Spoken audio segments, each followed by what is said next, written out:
all have a story. Our stories are unique, and we want you, the audience, to know that your story matters and that you matter. Today, we're going to be sharing the story of Natalie Reeves Billing and the Monstrous Me collection, how she wrote it, where she wrote it, why she wrote it. So don't go away, we will be right back.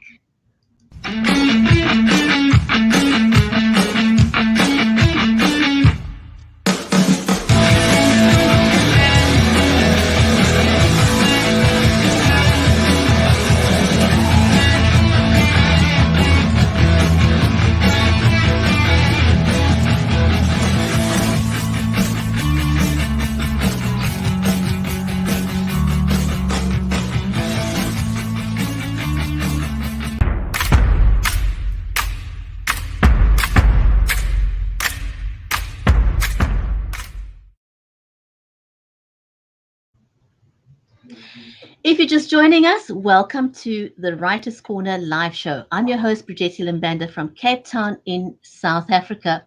Our stream today is made possible by StreamYard, Creative Edge, and BeLive Media.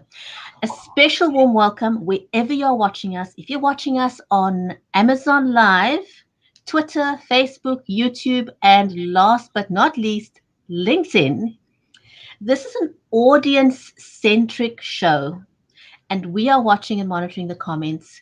So we'd love you to participate in the show. Today we're going to be talking to Natalie Reeves Billing. She's the author of the Monstrous Me collection, and can't wait to get her onto the show with us. But before we bring on Natalie, I want to say hello and welcome to my friend and co-host, Mary Elizabeth Jackson. She's the author of the Poolicious children's book series, and she also writes empowering books and stories for the special needs community. She's in Nashville in the USA, and I'm in Cape Town, so we're joining continents. And our guest today is in the UK. So different continents. It's an exciting place to be when we're in the live streaming world. And so with that, a warm welcome to Mary.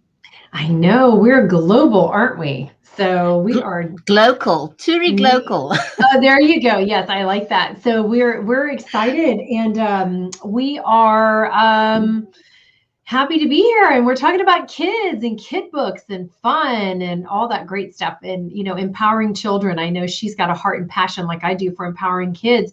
And, that's a great place to be because, one day all these littles we have running around, they're going to be our doctors and lawyers and teachers, and we want them to be empowered, don't we? So it's great to start them young. Oh, absolutely. We definitely want to start them young. And I love Natalie's passion and why she's doing what she's doing. Me too. Yeah. So a little bit background, those of you who don't know Natalie Reeves Billing, she's published in several anthologies with poetry and short stories. She is the gold winner of the MumsTv Choice Awards for her books in 2020. Yay, congratulations. Very nice, Natalie. very nice. I know. She writes for young audiences and dabbles in poetry and fiction. And oh my goodness, I so envy her. I wish I had her lifestyle. She lives in an old farmhouse. Don't we all want a farmhouse? Oh my goodness. We need to see pictures. Wait till you guys see her room. I am so totally envious. I am totally envious. So she lives in Merseyside in the UK with her husband, children, and they have a fluffy dog called Scoobs. Who knows? Maybe he might just come into the room. We'll see. So with that, let's not waste any time. And shall we get Natalie onto the show, shall we?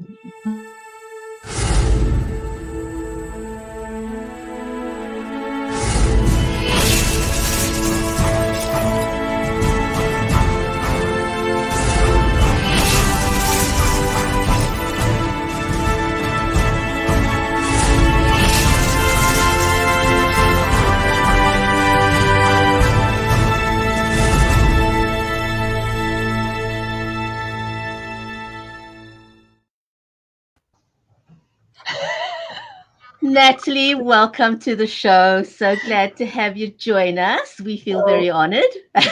thank you for having me. Yes, we are. And we just love your background. We want to go. I could sit there and stare at it and write a book. Yeah, you see, I'm one of those people that if something's in my mind, that's not enough. It has to also be infecting everywhere around me as Yes, well. immerse. You have to immerse yourself in it. The sounds and yeah, absolutely. Yes. Yeah. I think it's just a magical environment to be writing in. So I want to just dive right into this conversation. Were you an author before the pandemic? I wasn't an author. I've always been a writer. So I've Okay. written blogs. I was a songwriter before. So that was my job. I was a professional songwriter. I'd write jingles. I'd do arrangements for bands. And I guess it wasn't too large a leap to move into writing for children. I was so used to rhyming. And when I grew up, rhyme was a big part of my life. My mum had rhyming days where we could only Oh, wow. speak all day.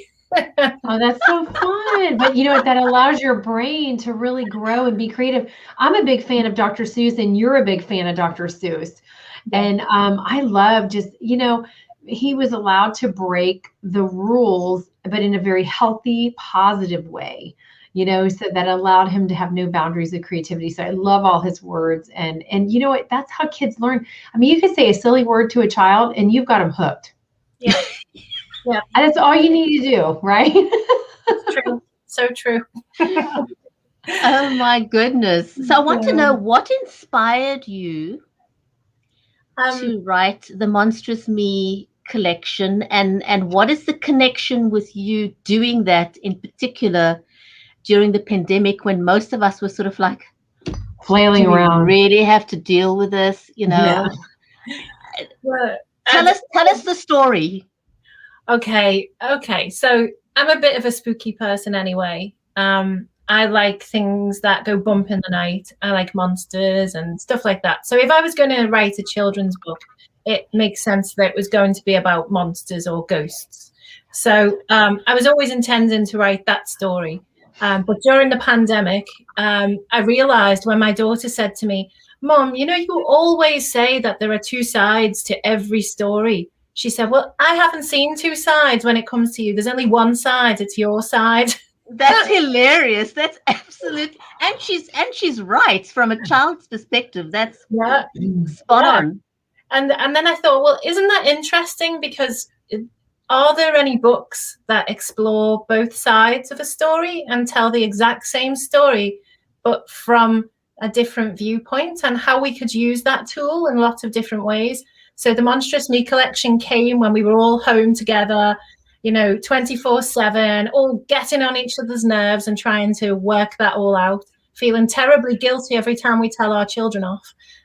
And this was a way of having some fun about it and opening up that conversation about how I feel and how you feel. That's a really great thing to do. And giving that different perspective helps a child's creativity and their brain to grow. So what did you write? So are there 5 books in the collection or 4? There are 4 at present. There will be 5. And they do this. Oh, so you have 2 books in one. Yeah. Oh, that's brilliant. And so did you write all of these during the pandemic and publish them all during the pandemic, or did that start before the pandemic? All during the pandemic. Yeah. Wow. And you've won awards. I mean, you're on LinkedIn all the time promoting and, showing everyone that, you're connecting with people. And can you tell or share with the audience, there's something that you're getting ready to do with the book, right? You're turning it into, or you're expanding it. Yeah. Well, with the book, we have a project called Build a Book. Yes. And what that means is when you can not just read the book, but you can build the characters and you can make the sets. So you can do paper craft, you can make the dolls, the characters, you can draw yourself into the pictures as well, and basically create your own diorama so that you have an immersive space to play. And then you also have a sort of writing tool so that you learn how to write your own book and what characters have to do and what traits they have, and then who are the bad guys, or are there any bad guys, who's the mentor, what is a blurb, what beginning, middle, end, that sort of thing. So just teaching children the basic building blocks of storytelling and allowing them to do their own illustrations too. That's amazing. My husband's brilliant. also very much into the whole diorama thing. And, you know, we've got our first grandson on the way. And so he's kind of in anticipation of this little boy arriving. He's already making dioramas, especially for this boy. You know, he's totally immersed into this. So, you know, great excitement even before his arrival.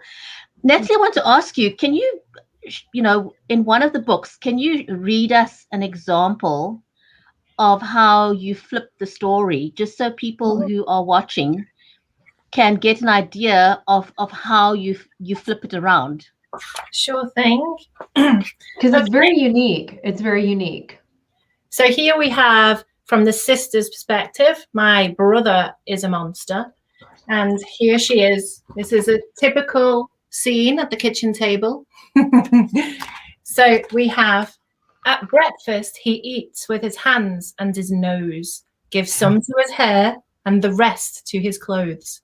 When Mum's not about, he shows me his food, all stuck to his teeth and his tonsils half chewed. So that's from the little girl's perspective. And then if we flip the book around, and let's see what the little boy has to say about this. And as you can see now, the wrong way. He's not a monster anymore, but his sister is. And we have, some days she thinks she's the breakfast police, barking out rules. She won't leave me in peace.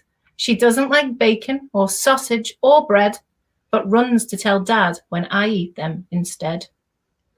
So cute. I love it. Wow. I love how you do that so seamlessly and effortlessly. And the illustrations, how did you come up with illustrations? Yes. Well, usually I have a great relationship with my illustrator. We are like sisters, soul spirits.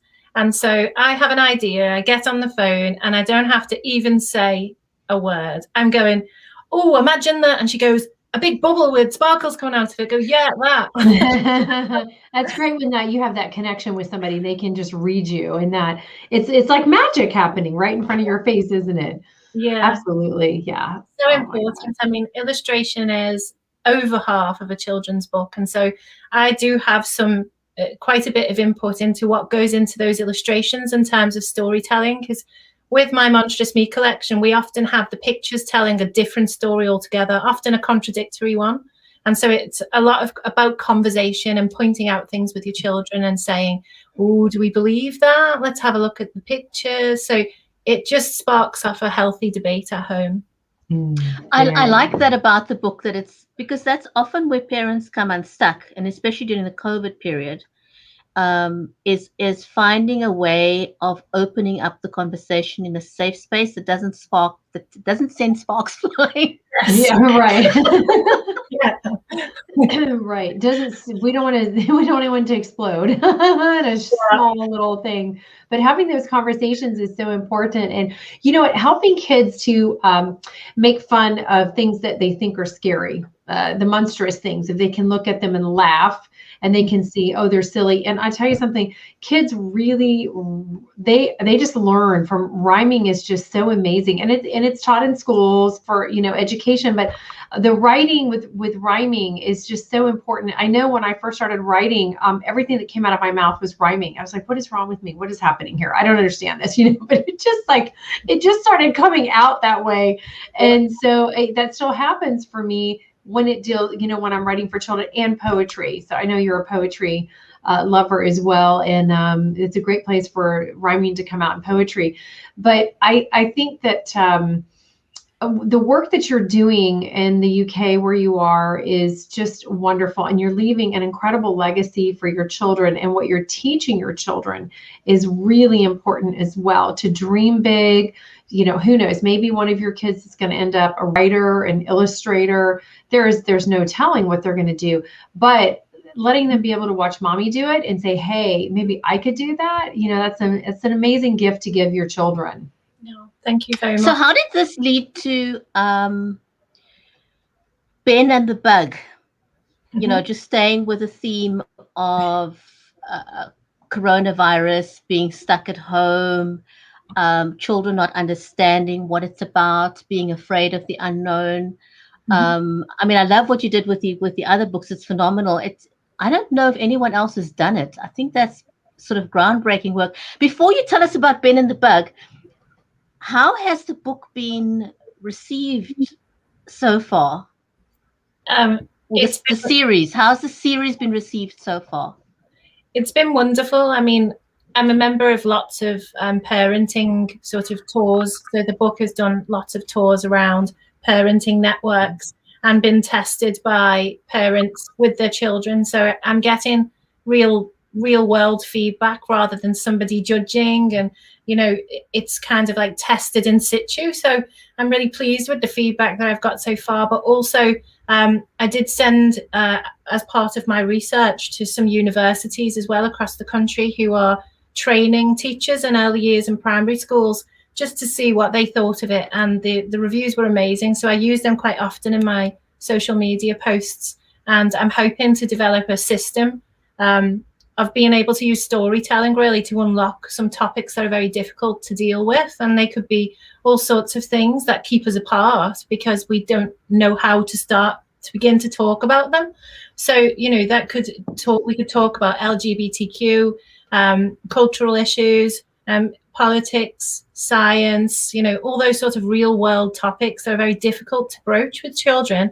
By having me in conversation with somebody who will understand the other narrative and then putting that into words, I think would be an important piece of work. I think that's very important. Because, I think a lot of, absolutely, Mary, absolutely. I personally believe that a lot of divorces or breakdown in business relationships or relationships in friendships break down because we have an inability to explain or express ourselves in a manner that someone else can receive it. Yeah, exactly. And that's where it breaks down. And so if we can, I just want to say hello and give a shout out to Freddie on Amazon. If we can teach our little ones to express themselves in a manner that is understood by the people around them, we are empowering them and setting them up for life. So I think that the work that you're doing and the research that's going into it is going to be groundbreaking. I really think it's groundbreaking to be able to do that. And storytelling throughout the ages has been how we break things down, but somehow we lost our way. And I think doing something like what you're doing now, and what Mary's doing with her Pulisha series, is we're handing back the power to our children to use words wisely. Yes. That's a good way to put it. Yes. Use them wisely, use them empowering, but helping them to also process how they feel, to say, oh, okay, so I'm acting like this because this is how I'm feeling, and I can do this to help me feel better again.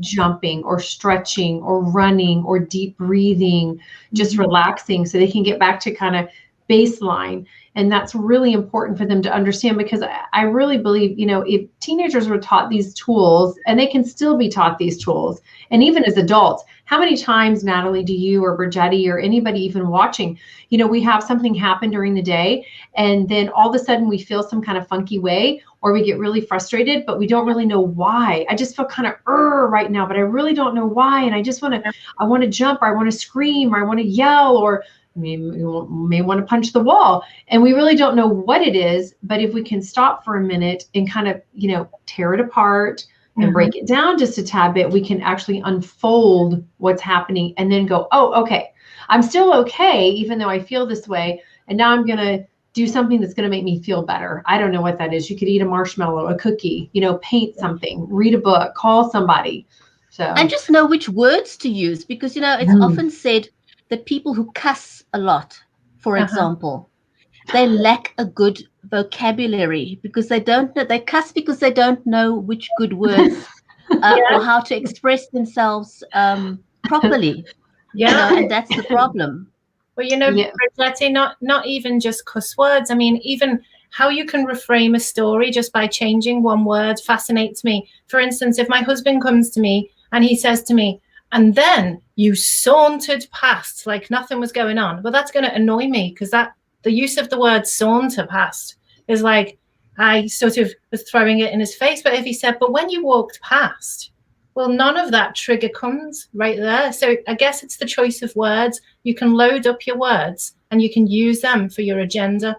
So I guess the prevalence of mediation when we get to a certain age and we have mediation for this, that, and the other, that shows in a way how much we've forgotten how to do that for ourselves, how to take our own agendas and our own hurts away from the situation to just look at it from the top.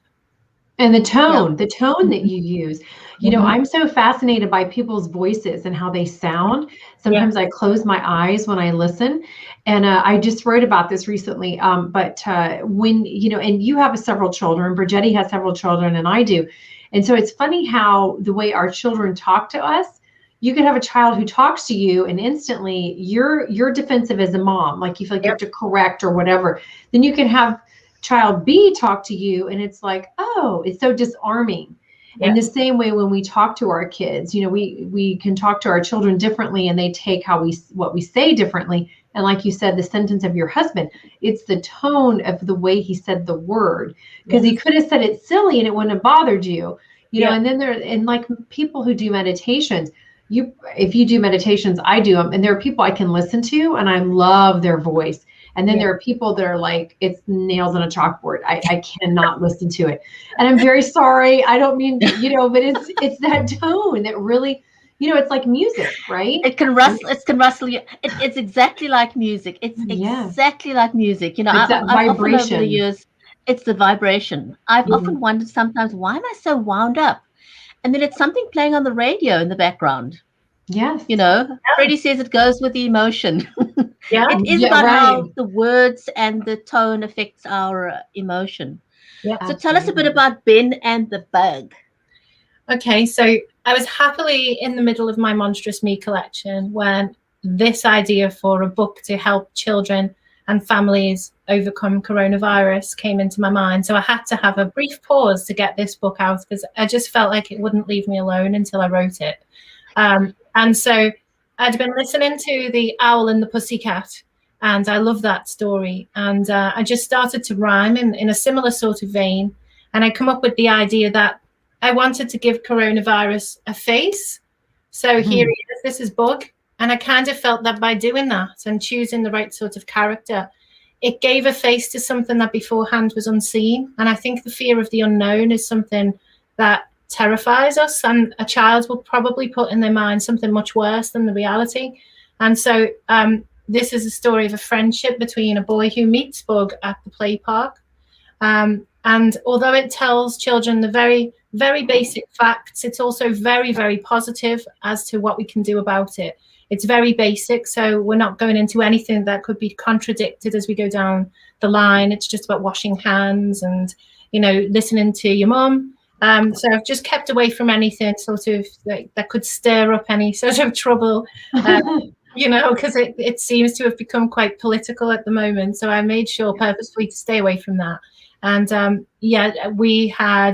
this was included recently in our Liverpool cultural time capsule in the Royal Liver buildings, which was great because that's our epic central building in Liverpool where everybody dreams to have something in the Royal Liver building. And it's on permanent display in our museums too, and was used as a resource by schools across Northwest. So yeah, I'm really happy with Ben and the Bug. And still, who would have known a year and a half later, it would still be, unfortunately, as relevant as it was the day it was printed.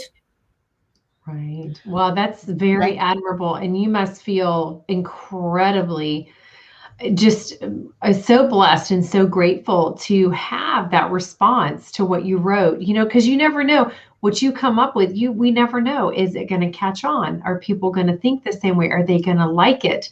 I mean, it could go dead in the water instantly, but this really touched so many people. Yeah. It does. Could you read us an excerpt of Ben and the Bug? Yeah, sure thing. So it starts like this. So here we have a picture, and I've put lots of splats all over the picture, so you can see here. See the splats? That's sort of the germ trail. So it shows sure. how germs are spread around the play park. So we have Ben and his Auntie Pat went to play in the little park up the street. It was warm and sunny when Ben saw the funniest thing you could ever meet. It was green and round, left splats on the ground, the swings and the monkey bars. Ben gave him a hug. You cute little bug, what a curious critter you are. You are, what a curious critter you are. Cute.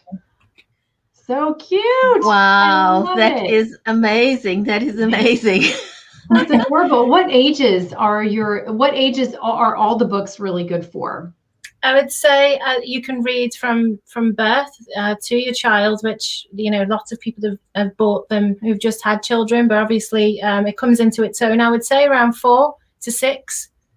Yeah, that's the top age. But I have had some teachers who've said that they've bought them as a resource so that they can look at the pictures, examine the story, and then take it to the next level as well. So we've had some 7, 8-year-olds using it for that reason, to pick out themes and to write more about it in their own words. That's really great. I love it. Well, you're very inspirational. And for anyone out there wanting to, get this for their school and their students, they should, and they should add it to and have kids work with it. And I just think it's absolutely amazing what you're doing. And I love every time you post, I'm always sharing or, putting a like or a heart on it, because, empowerment for kids is a super important thing. And it's really close to my heart. So, we're big fans, aren't we, Brigetti?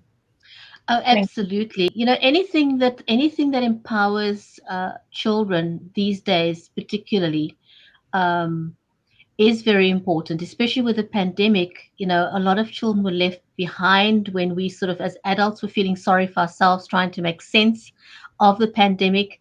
And it's wonderful that people like yourself was able to sort of step away from your own fears and concerns and hurts and challenges to try and find the funny and the educational, and translating that into a manner that children could receive it. Freddie says they get it. It's like wearing their seatbelt. So it's protecting them, from the coronavirus, and knowing what they're dealing with, because that's what scared us as adults, the unknown. We didn't know what was going on. We all found ourselves suddenly being locked down, losing our jobs, losing our income, losing our family members. Is that something that you cover at all in the books, or plan to cover?